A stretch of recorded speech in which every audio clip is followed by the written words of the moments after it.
So ngayong gabi po, huwag nating limitahan ang ating pagsamba. Amen. Huwag po nating lilimitahan.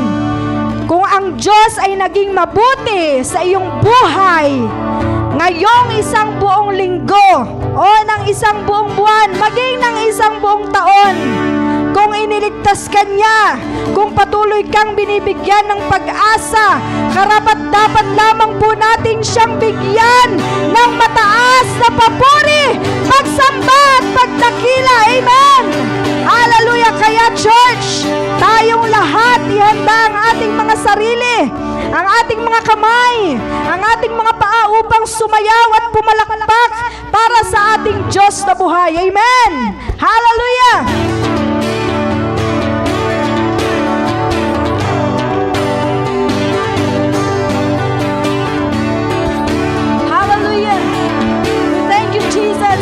Every tribe, every tongue, every tribe will see your glory. Every nation's bow before you. All our treasures turn to ashes in the light of you.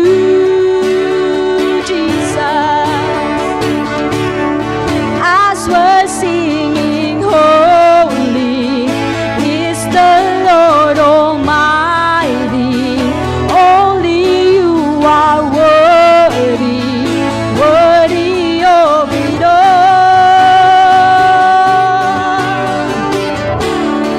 Every tribe will see your glory. Every nation, every nation's bow before you. All the treasures turn to ashes in the light of you.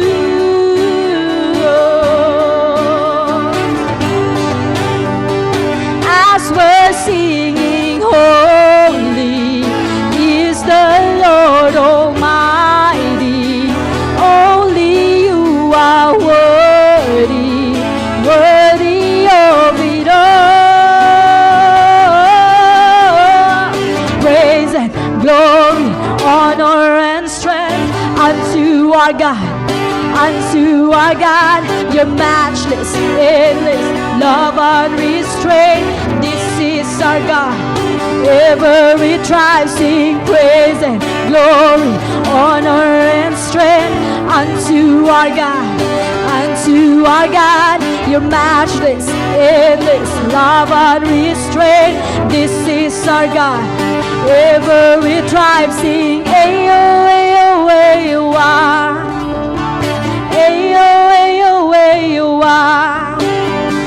Ayo, ayo, ayo, ah. Hallelujah. Ayo, ayo, ayo, ah. Oh, there is no one like our God. There is no one like our God. There is no one like our God. There is no one like our God. Wala kang katulad, wala kang katulad, O Diyos. Wala kang katulad, O Diyos. No hay nadie como nuestro Dios. No hay nadie como nuestro Dios. There is no one. There is no one like our God. We sing. There is no one like our God. There is no one like our God. There is no one like our God. Praise and glory, honor and strength unto our God, unto our God. Your matchless, endless love unrestrained. This is our God. Every tribe sing praise and glory, honor and strength. Come on. Unto our God, your matchless, endless love unrestrained. This is our God. Every tribe sing, ayo, ayo, ayo, ah. Hallelujah. Ayo, ayo, ayo, ah. Ayo,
katulad. Hallelujah! Sabihin mo yan kay Lord. Wala kang katulad, lalala kang katulad. Wala kang katulad, lalala kang katulad. Come on! Hallelujah! Oh, wala kang katulad, lalala kang katulad. Lalala kang katulad, wala kang katulad, lalala kang katulad. Yes, Lord! Wala ka pong katulad, Panginoon! Wala kang katulad, lalala kang katulad. Woo! Hallelujah! Wala kang katulad, lalala kang katulad. Hallelujah for the last time. Wala kang katulad, lalala kang katulad. Ano mang maging panahon, ano mang pagkakataon, ano mang maging sitwasyon, ika'y pupurihin. Ano mang maging panahon, ano mang pagkakataon, ano mang maging sitwasyon, ika'y pupurihin. Ano mang maging panahon, ano mang pagkakataon, ano mang maging sitwasyon, ika'y pupurihin. Ano mang maging panahon, ano mang pagkakataon, ano mang maging sitwasyon, ika'y pupurihin. Ika'y pupurihin. Ika'y pupurihin. Ikaw at ikaw pa rin. Hallelujah, Jesus! Hallelujah, Jesus! We worship you, Father God! Hallelujah! Hallelujah! Ano man maging panahon, ano mang pagkakataon, ano mang maging sitwasyon, ika'y pupurihin. Ika'y pupurihin. Ikaw at ikaw pa rin. Hallelujah. Yes, Jesus. Patuloy ka po naming pinapapurihan, Panginoong Diyos. Hindi ka po nagkulang sa iyong mga anak, Panginoon. Kami po ay tinawag mo, O Diyos. Kailan may hindi ka po nagbabago. Patuloy po, Panginoon, ang iyong biyaya. Hallelujah.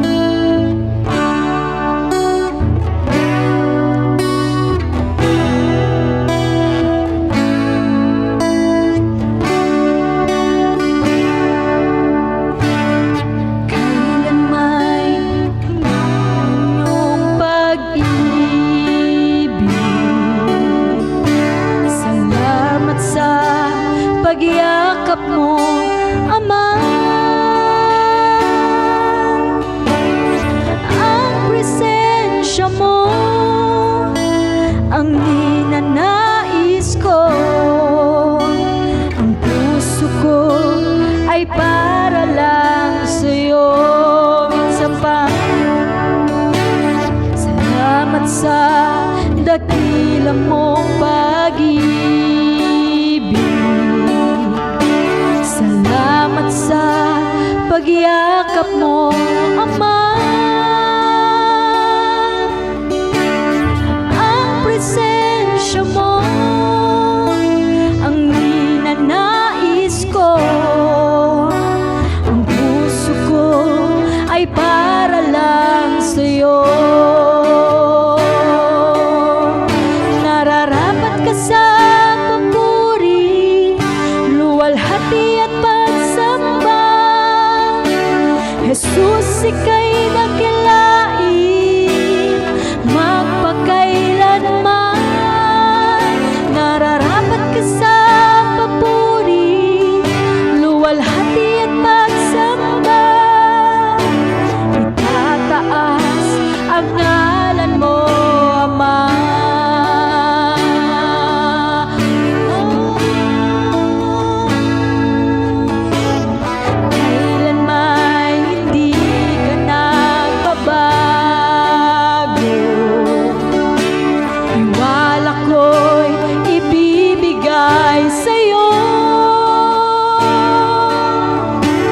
mga pangako mo, panghahawakan ko, mamamalagi sa kalinga mo. Nararapat ka sa papuri, luwalhati at pagsamba. Jesus, ika'y dakilain, magpakailanman. Nararapat ka sa papuri, luwalhati at pagsamba. Mataas ang ngalan mo, Ama. Nararapat ka sa papuri, luwalhati at pagsamba. Jesus, ika'y dakilain, magpakailanman. Nararapat ka sa papuri, luwalhati at pagsamba. Itataas ang ngalan mo, Ama.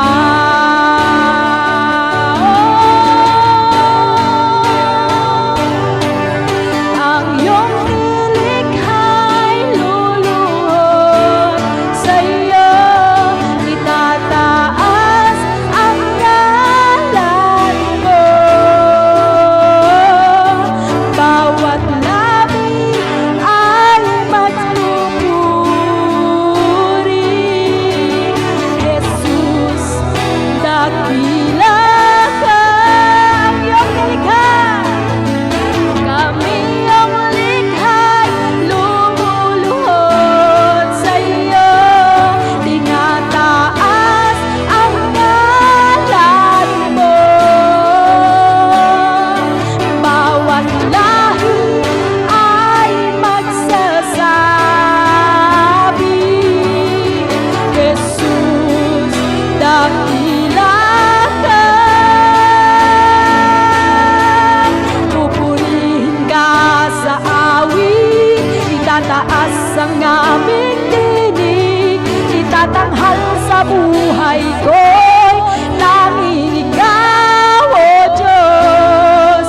Higit pa sa kalangitan, ang iyong kalwalhatian, kadakilaan mo'y di mamamantayan. Pupurihin ka sa awit, itataas ang aming tinig, itatanghal sa buhay ko, tanging ikaw, O Diyos. Higit pa sa kalangitan, ang iyong kalwalhatian, kadakilaan mo'y di mamamantayan. Pupurihin ka, Panginoon, pupurihin ka sa awit, itataas ang aming tinig, itatanghal sa buhay ko'y tanging ikaw, O Diyos. Higit pa sa kalangitan, ang iyong kalwalhatian, kadakilaan mo'y di mamamantayan. Pupurihin ka sa awit, itataas ang aming tinig, itatanghal sa buhay ko, tanging ikaw, O Diyos. Higit pa sa kalangitan, ang iyong kalwalhatian, kadakilaan mo'y di mamamantayan.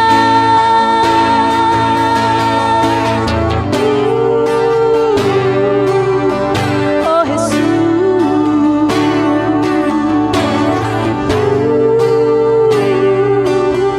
Oh, Jesus.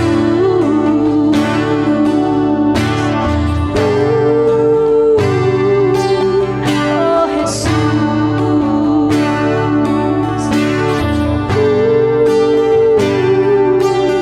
Oh, Jesus. Hallelujah, Lord God. Pasalamatan mo ang Panginoon. Purihin ka sa awit, itataas ang aming tinig, tatanghal sa buhay ko. Tanging ikaw, O Diyos, higit pa sa kalangitan, ang iyong kalwalhatian, kadakilaan mo'y di mapapantayan. Pupurihin ka sa awit, itatanghal sa buhay ko'y tanging ikaw, O Diyos, higit pa sa kalangitan, ang iyong kalwalhatian, kadakilaan mo, hindi mapapantayan.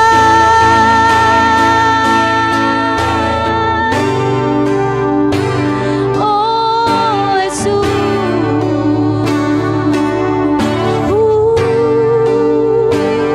Oh, Jesus. Hallelujah. Hallelujah, Jesus. Ang lahat ng ito, Panginoon, ay iniaalay namin sa iyong pangalan.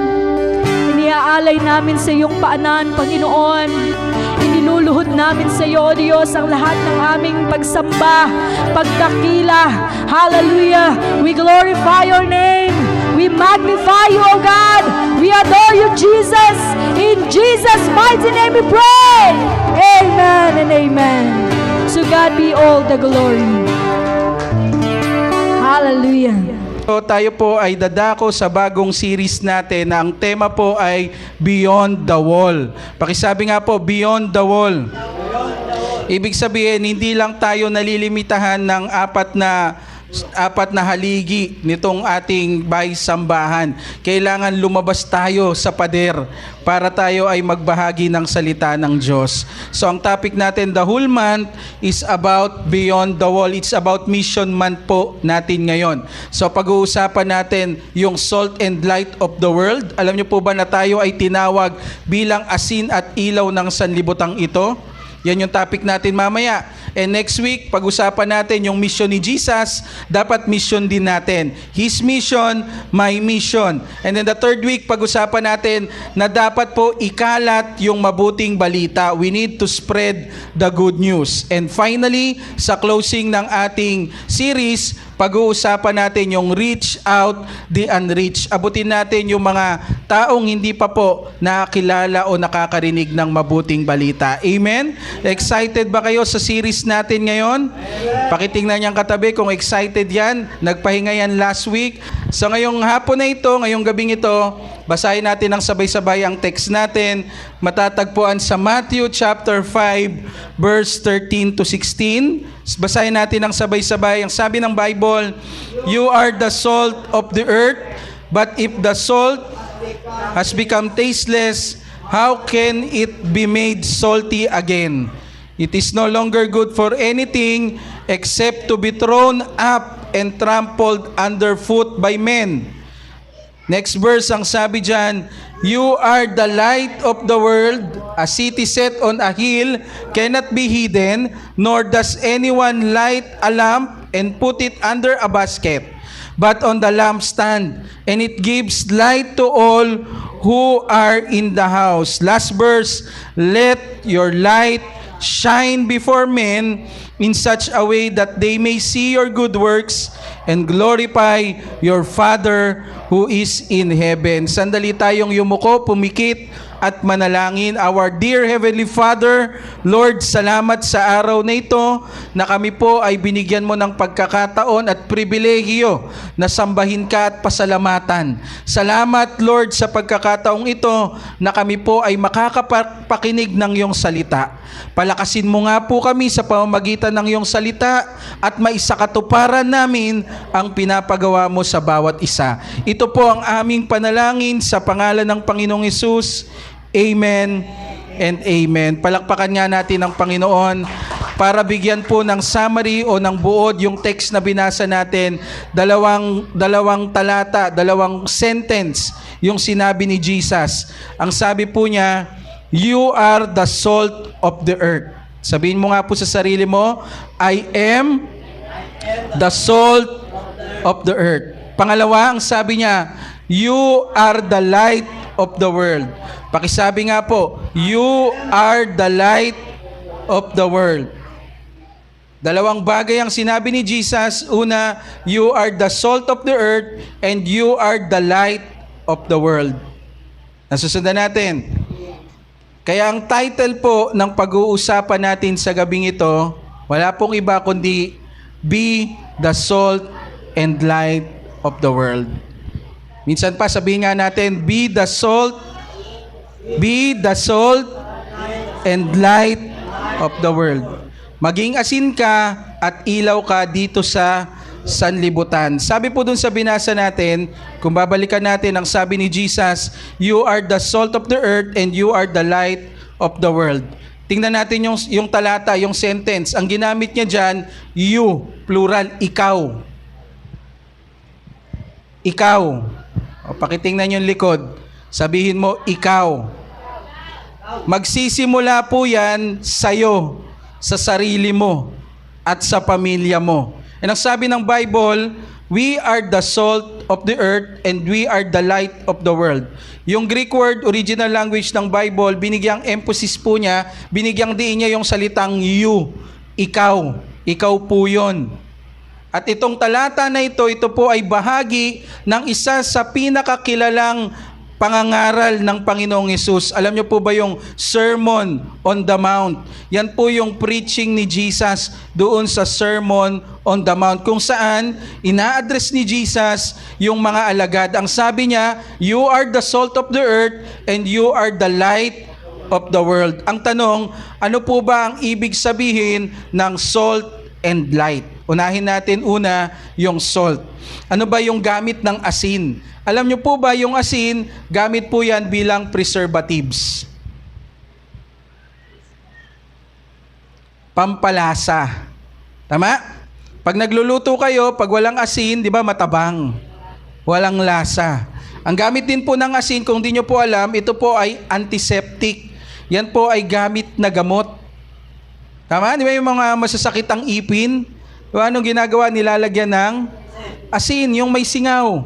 Di ba, nilalagyan ng asin kasi yun ang gamit ng asin. Pangatlo, alam nyo po ba na yung word na salary o sweldo galing sa salitang asin? Parang nagulat kayo ah. Kaya every time natatanggap ka ng sweldo, maaalala mo yung salitang asin. You are the salt of the earth. Okay? At pangapat, sabi dyan, yung asin po, flavoring, pampaflavor, pampalasa rin. And finally, yung asin po, ito po yung nagbibigay sa atin ng uhaw. Napansin nyo ba yun? Pag kumain kayo ng chichirya, di ba, nauuhaw ka? It creates thirst.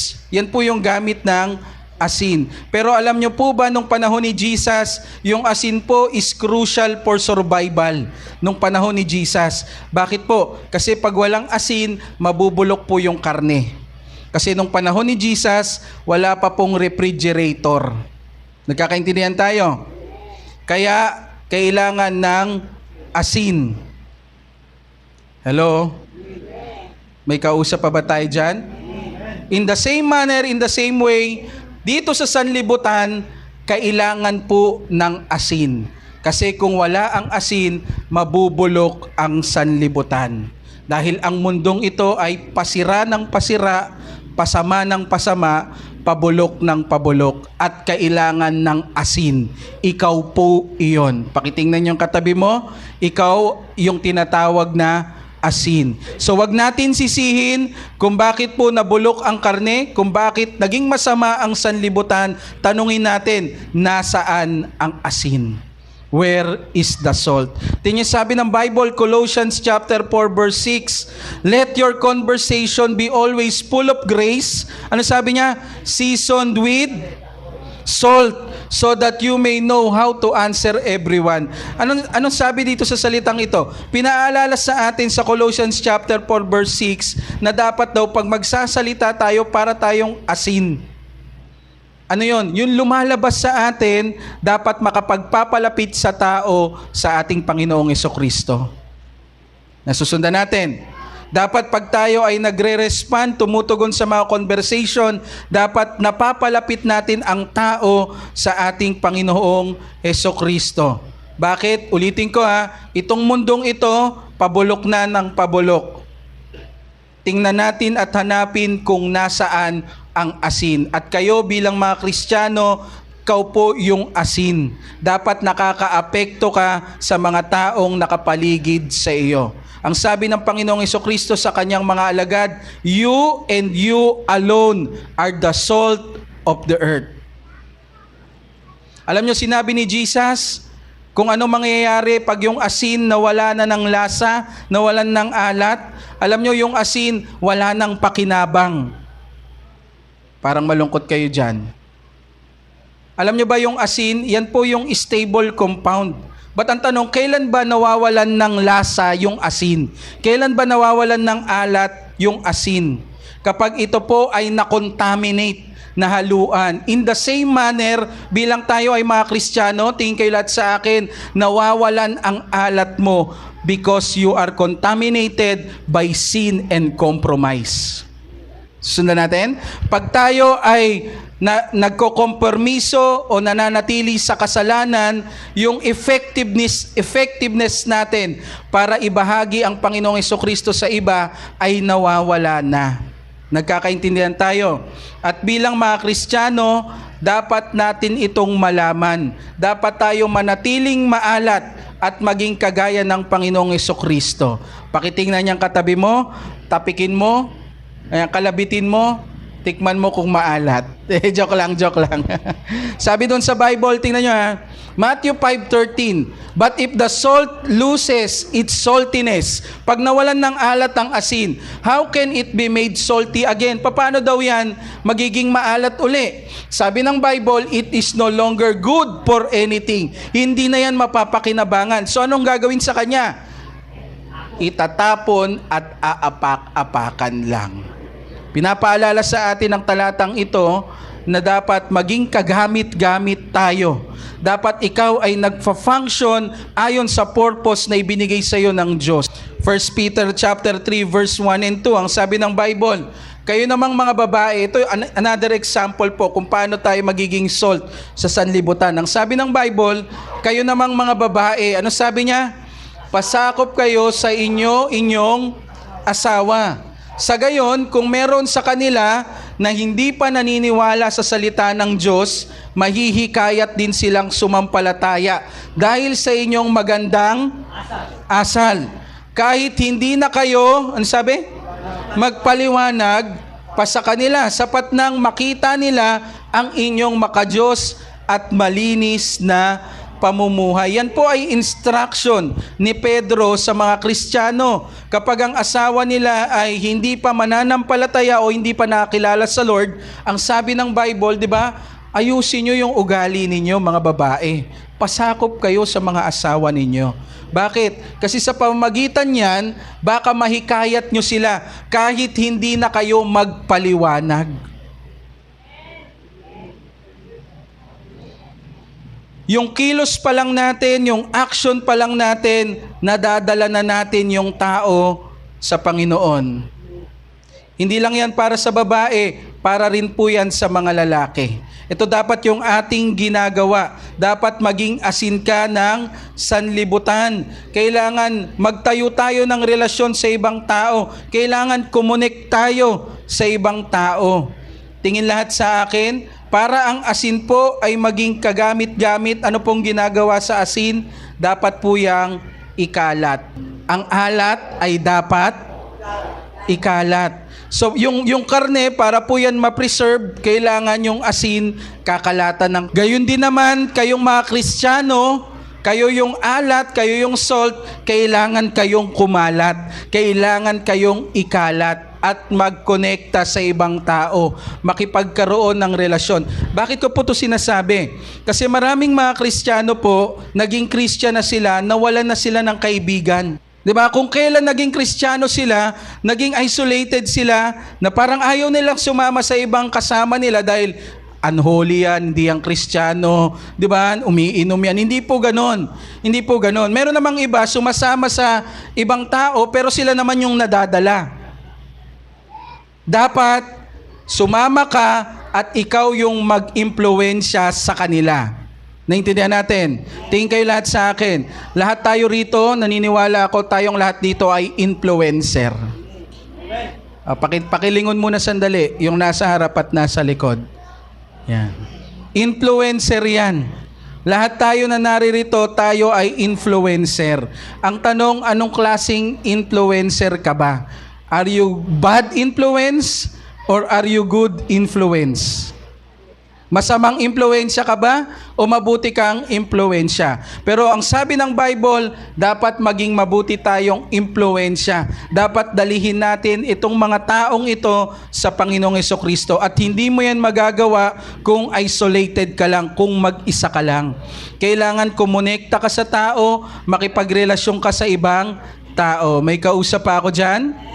Tingnan nyo sabi rito, si Jesus, sa Mark chapter 2 verse 15 to 16. Tingnan natin yung halimbawa ng Panginoong Hesus. Sabi ng Bible ng si Jesus at ang kanyang mga alagad ay kumakain sa bahay ni Levi. Kasalo nilang kumakain ang ano daw kasalo ni Jesus? Maniningil ng buwis at mga makasalanang sumusunod sa kanya.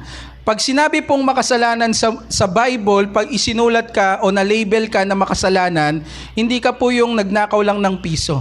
Yung makasalanan sa kanila dyan, ito po talaga yung mga grabe, yung mga mamamatay tao, mali-maleta ang ninanakaw, so, walang ganon. Okay, ibig ko sabihin, pag na-label kang makasalanan, iba ka talaga, kilala ka na ikaw ay makasalanan.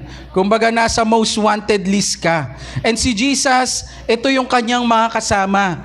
Maniningil ng buwis, makasalanan, di ba? Pero tingnan niyo yung kasunod, ang sabi ng Bible, nang makita ito ng ilang tagapagturo ng kautusan, na kabilang sa pangkat ng mga Pariseyo, tinanong nila ang kanyang mga alagad, bakit siya kumakain kasama ang mga maniningil ng buwis at mga makasalanan? Kumakain si Jesus kasama ang mga alagad, kasama ang maniningil ng buwis at mga makasalanan. Yung mga religious people, nakita nila at question nila ang Panginoon. Bakit kaya kasama niya yung maniningil ng buwis at mga makasalanan? Alam niyo, sabi ni Jesus nung marinig niya yan, sabi niya, hindi nangangailangan ng manggagamot ang walang sakit, kundi ang may sakit. Naparito ako upang tawagin ang mga makasalanan, hindi ang mga matuwid. Mga kapatid, bilang kayo ay tagasunod ng ating Panginoong Hesukristo, tayo po ay nandito sa sanlibutan, pero hindi dapat tayo nasa sanlibutan. Ano ibig ko sabihin? Hindi dapat tayo nakikiayon sa takbo ng sanlibutang ito. Dapat ikaw yung nagsisilbing asin, ikaw yung nagpapaalat, ikaw yung nagpe-preserve para hindi po masira itong sanlibutan na ito. Kailangan tayo po ay bumuo ng relationship at impluwensyahan natin ang ibang tao na makilala nila ang ating Panginoong Hesukristo. Ang question ko sa inyo, napapalapit ba yung tao kay Kristo sa iyo o napapalayo? Tanungin natin ang ating mga sarili natin. Pag nasa trabaho kayo, yung mga kasama nyo ba sa trabaho napapalapit kay Lord o napapalayo kay Lord? Pag nasa eskwelahan kayo, yung mga classmate nyo ba, napapalapit ba sila sa Lord o napapalayo sa Lord? Ako naniniwala may mga barkada kayo, may mga kaibigan kayo. Ang tanong, napapalapit ba sila sa Lord o napapalayo sila sa Lord? Ang title po ng pinag-uusapan natin, Be the Salt and Light of the World. Nagkakaintindihan tayo. Pangalawa, yung light. Ano po ba yung gamit ng light? Alam niyo po ba na yung light gamit natin pang araw-araw para magkaroon tayo ng pangitain ng mata, para makakita tayo. Kasi po yung ilaw nagre-reflect sa gamit at papasok sa atin mga mata para makita natin kung anong hugis, anong kulay o ano yung klase ng surroundings natin. Nagkakaintindihan tayo? Gamit po rin natin yung pang araw-araw kagaya ng mga bumbilyang iyan. Yung kandila, yung lampara, gamit natin bilang isang liwanag, bilang ilaw. Araw-araw natin nakikita yung ilaw. Sino nito lagi natatraffic? Wala na, ako na lang bumabiyahe. work from home ata. Di ba? Last week, di ba, napaka-traffic sa EDSA. Ang haba ng traffic, di ba? Ang dami mong nakitang ilaw. Traffic light, ilaw po yan. Light po yan. Emergency vehicle sa ambulansya, ilaw po yan. Lagi nating nakikita. Yan po yung gamit ng ilaw. Pangalawa, ginagamit po yung ilaw sa biology and nature. Anong ibig ko sabihin? Yung halaman kailangan ng ilaw para siya po ay makagawa ng pagkain. Ang tawag dyan, photosynthesis. Naalala nyo ba yon? Uy, okay ba kayo? Pamalungkot kayo dyan ha. Yung araw mismo, yan po ay liwanag. Yan po ay ilaw na kailangan natin tuwing umaga. Kasi magkakaroon tayo ng vitamin D. Tama? Yung nagpapaaraw tuwing umaga, di ba yung baby pinapaarawan sa umaga? Kasi po yan ay vitamin D. At yan yung gamit ng light o ng ilaw. Pangatlo, yung light or ilaw, gamit din po yan sa technology and communication. Ano ibig ko sabihin technology? Alam nyo po ba na yung kailangan para mapagana ang isang solar energy ay liwanag or light? Tama ba? Ginagamit din po yung ilaw sa communication. Sino rito may internet sa bahay? May mga internet kayo. Tama? Kung internet mo, fiber optics o yung PLDT fiber o converged na fiber, alam nyo po ba na yung fiber optic na yan, ang tumatakbo po dyan ay ilaw. Light po ang tumatakbo dyan. Nagkakaintindihan tayo. Yung mga TV natin sa bahay, may light po yan. Nanonood kayo ng TV, di ba? Tuwing gabi. Alam ko pinapanood nyo, si Gabo. Di ba? May light yan. Yung mga cellphone ninyo, yung mga tablet ninyo, may light po yan. Gamit natin pang araw-araw ang ilaw. And lastly, ano bang gamit ng ilaw? Gamit ito sa gamot at sa science. Tama? Alam nyo po ba na yung ilaw kapag kinonsentrate mo, ito po ay magagamit sa surgery, ang tawag dyan, laser. Na pwedeng maghati, maghiwa ng ating mga laman para tayo ay operahan. Tama ba? Ginagamit pang sterilize o yung UV light. Light din po yon. Ginagamit po yan sa mga gamot. Nagkakaintindihan tayo. At syempre yung ginagamit sa kilalang kilala natin na tinatawag na X-ray. Ilaw po ang gamit dyan.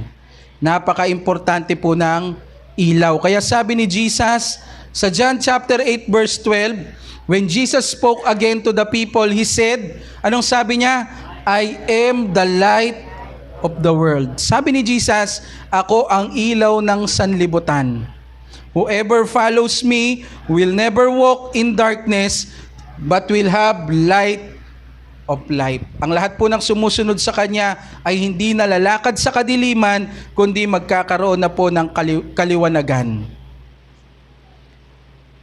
And ang sabi doon sa binasa natin kanina, Matthew chapter 5 verse 13 and 16, ang sabi niya, you are the light of the world. Once you receive Jesus in your life, meron ka ng ilaw sa buhay, dapat magliwanag ka. Tama ba? Dapat mag-function ka bilang ilaw dito sa sanlibutang ito. Nagkakaintindihan tayo. Ang nakakalungkot tayo mga Kristiyano, hindi po tayo nagpa-function bilang liwanag. Kasi pag inis ka na galit ka na, anong lagi nating sinasabi? Napupundi na ako. Tama? Punding-pundi na ako sa galit. Dapat hindi po ganon. Dapat lalo kang magliwanag. May kausap? Kaya huwag kayong magtaka, yung mga tao pong nawawala sa Panginoon, sila po yung hindi nakakakita. Kasi ang sabi ng Bible, tingnan nyo. 2 Corinthians chapter 4 verse 3 and 4. Ano sabi ng Bible? Kung may talukbong pa ang magandang balitang ipinapahayag namin, ito'y may talukbong lamang sa mga napapahamak. Hindi sila sumasampalataya. Bakit daw? Sapagkat ang kanilang isip ay binulag ng Diyos ng kasamaan sa daigdig na ito, upang hindi nila makita ang liwanag ng magandang balita tungkol sa kaluwalhatian ni Kristo na siyang larawan ng Diyos. So sa mundong ito, yung mga taong ayaw mag-Bible study, ayaw magsimba, ayaw mag-discipleship, huwag niyo pong kainisan. Bakit? Kasi binulag po sila ng Diyos ng sanlibutan ito. Walang iba kundi si Satanas. Hindi nila makita yung liwanag ng magandang balita. Kailangan sa sanlibutan na ito, malaman natin yung realidad na meron pong dyablo, merong demonyo na nandito sa paligid na binubulag po ang ating paningin at mata para hindi natin malaman ang katotohanan. Naintindihan natin? Ang sabi ni Jesus, you are the light of the world. Di ko po maintindihan anong ibig niyang sabihin una nung you are the light of the world unless makita ko po ang kwento po nitong lighthouse. Alam niyo po ba itong lighthouse? Bakit po siya tinayo? Ano ba ang purpose ng lighthouse? Alam niyo ang layunin ba't tinayo ang lighthouse na yan sa gitna ng dagat?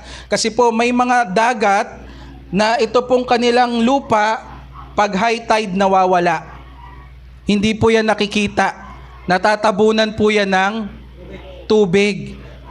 At maraming barko po ang tumatama dyan at nasisira. Kaya po ang tao naglagay ng lighthouse para warning, para guide, para direksyon sa mga barko. And most surprisingly, mula nung tinayo ang lighthouse, wala na pong nasisirang barko. Hello? Ganon din naman, tayong mga Kristiyano may responsibilidad tayo bilang tagasunod ni Kristo. Dapat kang magliwanag sa iba. Kailangan ituro mo ang ibang tao kay Kristo. Ituro mo sila sa katotohanan. Dapat intentionally yakapin natin ang responsibilidad na ito that we are the light of the world. Ang ilaw po hindi tinatago.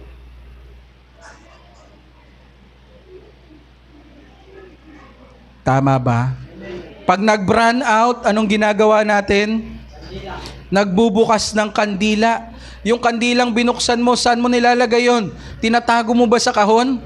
Hindi. Ipinapatong natin sa mataas para magliwanag. Ganon din naman bilang mga Kristiyano. Let your light shine. Ang sabi ng Bible, yan po ay utos ni Jesus. Sabi niya, let your light shine before others, that they may see your good deeds and glorify your Father in heaven. Ibig sabihin, hayaan ninyo na yung liwanag ninyo, yung ilaw ninyo ay magliwanag. Yan po ay intentional. Sinasadya po yan. Okay? Halimbawa, nag-aaral ka, galingan mo mag-aral. Gawin mo maging top 1 ka, hindi para sumikat ka, kundi para magliwanag ka. At pag tinanong ka, ba't ang tali-talino mo? Dahil si Jesus nasa akin ng Panginoong Yesus. Sabi niyo, see your good deeds and glorify your Father in heaven. Pag nagtatrabaho ka, pagbutihan mo sa trabaho mo. Huwag kang makipagkompormiso sa kanila. Kung yung mga katrabaho mo umiinom, huwag kang makiinom sa kanila. Turuan mo sila ng salita ng Diyos. Tama ba? Yun yung ibig niyang sabihin na kailangan magliwanag ka. Let your light shine. Pag tinanong nila, bakit ang sipag-sipag ni brother? Bakit ang sipag-sipag ni sister? Anong sekreto niyan? Anong sasabihin mo? Nasa akin ang Panginoong Yesus. Bakit ang bait-bait ni brother? Di ba? Bakit ang bait-bait mo, ang buti-buti mo, anong sikreto niyan? Nasa akin ang Panginoong Jesucristo. Nabibigyan mo ng kaliwalhatian yung Ama natin na nasa langit. Andiyan pa tayo? Kailangan po mag-reflect si Jesus sa ating mabubuting gawa para ma-attract yung mga tao na lalong kilalanin pa nila ang Panginoong Jesucristo sa kanilang buhay. Nagkakaintindihan? Upang ikaw ay magliwanag, check mo yung sarili mo. Check mo yung ugali mo. Ikaw ba yung palaging nagrereklamo? Ikaw ba yung palaging bulong ng bulong? Kailangan dapat ikaw yung pinakamatyaga sa lahat. Ikaw yung pinakamatiisin sa lahat. Bakit? Kasi nga mga Kristiyano tayo, kailangan tayong magliwanag. Ang tanong, are you behaving like Christians? Umaakto ka ba na parang Kristiyano? Tingnan niyo po sabi ni Jesus, sabi ni Paul, Philippians chapter 2, verse 14 to 15. Ano sabi niya? Gawin ninyo ang lahat ng bagay ng walang ano daw? Reklamo at pagtatalo. Pwede pala yon. Pwede pala tayong gumawa ng walang pagrereklamo at pagtatalo. Tama? Pero anong motive natin? Bakit natin yung ginagawa? Para lang ba may katahimikan sa bahay? Hindi po. Ang motibo upang kayo'y maging mga ulirang anak ng Diyos, para maging example ka, huwaran ka, matuwid at walang kapintasan sa gitna ng sanlibutang baluktot at masama. Dapat maging kakaiba kayo. Sa tahanan ninyo, sa lugar ninyo, dapat maging kakaiba kayo. Sa trabaho ninyo, sa eskwelahan ninyo, you are not ordinary. You are extraordinary. Kasi mga Kristiyano tayo. Hindi ka ordinaryo. Kakaiba ka. Pakitingnan yung katabi mo, pakitingnan. Ayan. O, tingnan mo mabuti, kakaiba yan. Dapat nagliliwanag. Alam nyo po ba, tingnan nyo sabi rito, sa gayon, magsisilbi kayong mga ilaw sa kanila, tulad ng mga bituing nagniningning sa kalangitan. Mga kapatid, kung hindi nyo po alam, ang mga Christians po, marami tayong ginawa. Simula nung namatay si Jesus sa krus at sumunod po yung mga early church, marami pong ginawa ang mga Kristiyano. Isa sa ginawa nila, ang mga Christian po ang unang nagtatag ng eskwelahan. Alam nyo po ba yon? Harvard University, Christian po ang nagsimula niyan. Princeton, Cambridge, lahat po yan ay tinatag ng mga Christians. Ang Christians po, tayo po yung unang naggawa ng mabubuting gawa sa sanlibutang ito. Alam nyo po ba yung unang nagtayo ng bahay ampunan? Christians. May kausap pa ba ako? Sa business sector, mga Kristiyano po ang naging dahilan bakit naging successful ang mga negosyo. Sa art and music, lahat po yan na-impluwensyahan ng mga Kristiyano. Si Beethoven, Christian po yan. Sa science, si Albert Einstein, Christian po yan. Andiyan pa ba tayo? At alam niyo po ba kung sino ang nag-abolish o nagpatigil ng alipin nung unang panahon? Mga Kristiyano po yun. Dati hindi po pantay ang pagtingin ng lalaki sa babae. Ang tingin po ng lipunan sa babae, sila po yung mga lower class lang. Pero dahil sa mga Kristiyano, naging pantay ang pagtingin ng lalaki sa babae. Christians po yan. Maging sa gobyerno, sa pamahalaan, alam nyo po ba na yung ating constitution ay nakabase sa Christian values? Kung hindi nyo po alam yung preamble o yung simula ng constitution natin, ang nakasulat doon, we the sovereign people believe in the aid of the Almighty God. Alam nyo po ba yon? Tayo na malayang mga tao, naniniwala tayo na kailangan natin ang tulong ng Diyos. Hello? Lahat ng batas nakabase po sa ating pinaniniwalaan sa Christian values. Ang tanong, Christians, kayo ba ay nagkakaroon ng impact sa sanlibutan? Tingnan nyo yung nangyayari sa atin sa mundo. Sa eskwelahan na lang nakakalungkot. Ang daming barilan, ang daming saksakan sa loob mismo ng eskwelahan. Meron ba tayong impact, mga Kristiyano? Meron. Ano po yun? Magsisimula sa tahanan ninyo. Kung tuturuan nyo ng tamang values, tamang Christian education, yung mga anak natin, yung mga apo natin, maiiwasan po iyon. May kausap pa ako. Ang tanong, paano po kayo sa bahay ninyo? Nagiging ilaw at asin ba kayo ng sanlibutan? Meron ba kayong impact sa family ninyo? Sa kapitbahay ninyo? Sa trabaho ninyo? Sa kaopisina ninyo? Sa eskwelahan ninyo? Meron ba kayong impact? Bago ako magtapos, tingnan niyo po itong dalawang klase ng taong ito. Ito po sila Jonathan Edwards at si Max Jukes. Alam ko po hindi nyo sila kilala, pero sila po ay kilala sa kasaysayan. Makikita natin na si Jonathan at si Max, nag-iwan po sila ng parehas na legacy sa kanilang pamilya. Si Jonathan Edwards po, siya po ay makadiyos. at talagang sumusunod sa Panginoon. At alam nyo yung naiwan niyang legacy? Yung anak niya, 13 sa anak niya, naging college president.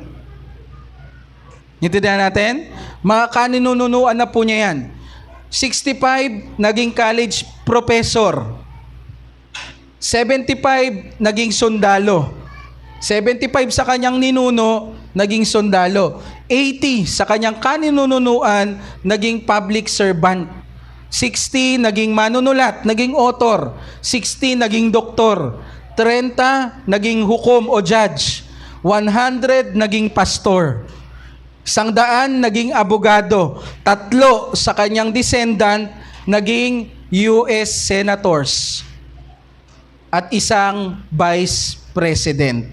Anong ginawa ni Jonathan Edwards? Sumunod sa Panginoon. He became a salt and light of his family. Tingnan nyo naman si Max Lux, kung ano po yung iniwan niyang legacy sa kanyang descendant o kanununuan. Tingnan nyo, si Max Duke, life absent from God. Ayaw niya magsimba, ayaw niya kilalanin ng Panginoon. Ano pong naiwan niya sa kanyang kanununuan? 310 sa kanyang kanununuan namatay na mahirap. 310 namatay na walang makain, mahirap. Ano pa? 150 sa kanyang kanununuan naging kriminal. 7 naging mamamatay tao. 100 plus naging lasinggero. 190 sa kanyang kanununuan naging prostitute. Tanungin natin ang ating mga sarili, anong legacy ang gusto mong iwan sa mga anak mo, apo mo sa tuhod, at sa kanununuan mo? Are you a follower of Jesus? Are you a salt and light of this world? Tanungin natin ang ating mga sarili. Kagaya nila, pag trinace natin ang kanilang family tree, makikita natin si Jonathan Edwards, naging successful po yung kanyang descendant. Samantalang si Max Jukes, na nireject ang Diyos sa kanyang buhay, marami sa kanyang mga descendant ang napahamak at hindi po naging matagumpay ang kanilang buhay. Alam niyo ang pagkakaiba nilang dalawa, yung isa po, sumusunod sa Panginoong Hesus, yung isa naka-align sa salita ng Diyos, at yung isa ayaw po sa Panginoon.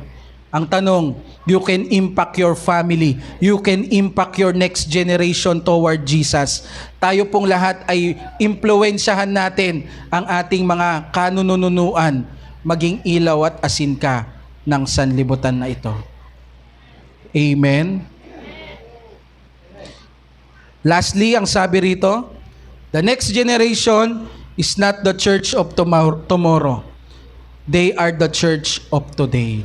Kaya po napakahalaga na bata pa lang, maging modelo tayo, ehemplo at halimbawa nila kung papaano natin susundan ang ating Panginoong Jesus. Amen?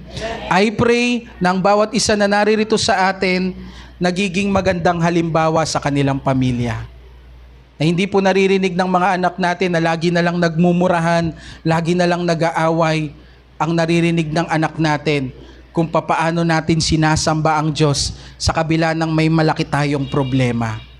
Dahil magkakaroon ng impact yun sa kanila up to the next generation. Mga kapatid, be the salt and light of the world. Tayong lahat ay yumuko at manalangin. Panginoon, maraming salamat sa gabing ito. Dalangin ko po sa mga kapatid ko na naririto na hindi pa lubusang nauunawaan ang liwanag ng magandang balita. Alisin mo po ang talukbong na ginawa ng dyablo na siyang nagiging dahilan kaya po nabubulag sila sa katotohanan. At pag ito ay naalis na, dalangin ko na sila po ay maging ilaw at asin ng sanlibutang ito. Magliwanag sila, Panginoon, hindi lamang sa kanilang tahanan, maging sa kanilang anak at sa mga susunod na henerasyon. Let your light shine before men upang parangalan ng ating Panginoong Hesukristo. Pagpalain mo ang lahat ng naririto sa pangalan ng Panginoong Hesus. Amen and amen. God bless you all.